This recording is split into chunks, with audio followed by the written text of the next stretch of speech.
எத்தனையோ வகையான பொடி சாப்பிட்ருப்பீங்க. கேரட்டில் பொடி செஞ்சு சாப்பிட்ருக்கீங்களா? டேஸ்ட்டு சூப்பராக இருக்குங்க. இது எப்படி செய்யுதுன்னு பார்க்கலாம். ஒரு பேனில் 2 டீஸ்பூன் கடலைப்பருப்பு, 2 டீஸ்பூன் உளுந்து, 1 டீஸ்பூன் தனியா, ஒரு 1/2 டீஸ்பூன் மிளகு, ஒரு 1/2 டீஸ்பூன் சீரகம், இதெல்லாம் லோ ஃப்ளேமில் வறுத்து ஒரு பிளேட்டில் வந்து ஆற வச்சுக்கோங்க. கூடவே ஒரு 15 பல் பூண்டு லோ ஃப்ளேமில் வறுத்து அதையும் பிளேட்டில் வந்து மாற்றிக்கோங்க.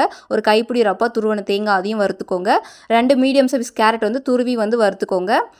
ஒரு கொத்து கருவேப்பிலை பார்த்தீங்கன்னா வறுத்து ஆட் பண்ணிக்கோங்க. கூடவே ஒரு 5, 6 வரமிளகா அதையும் வறுத்து இதெல்லாம் சூடு ஆறுனதுக்கப்புறம் மிக்ஸி ஜாரில் சேர்த்து நல்லா நைஸாக வந்து அரைச்சி எடுத்துக்கோங்க. கடைசியாக பார்த்தீங்கன்னா துருவன தேங்காய், பூண்டு, கேரட் இதெல்லாம் கடைசியாக சேர்த்துட்டு கூட கொஞ்சம் கல்லுப்பு சேர்த்து நல்லா நைஸாக அரைச்சி ஒரு பவுலில் வந்து மாற்றிக்கோங்க. இது வந்து இட்லி பொடியாக கூட யூஸ் பண்ணிக்கலாம். நல்லா மொறுன்னு தோசை ஊற்றி அது மேலே இருந்த பொடியை வந்து தூவி சாப்பிட்டா டேஸ்ட் வந்து சூப்பராக இருக்குங்க. நீங்கள் வந்து ட்ரை பண்ணி பாருங்கள். இந்த வீடியோ பிடிச்சிருந்தா லைக் பண்ணுங்கள், ஷேர் பண்ணுங்கள், கமெண்ட் பண்ணுங்கள். மறக்காமல் சப்ஸ்கிரைப் பண்ணுங்கள். ஃப்ரெண்ட்ஸ் அண்ட் ஃபேமிலிக்கு ஷேர் பண்ணுங்கள்.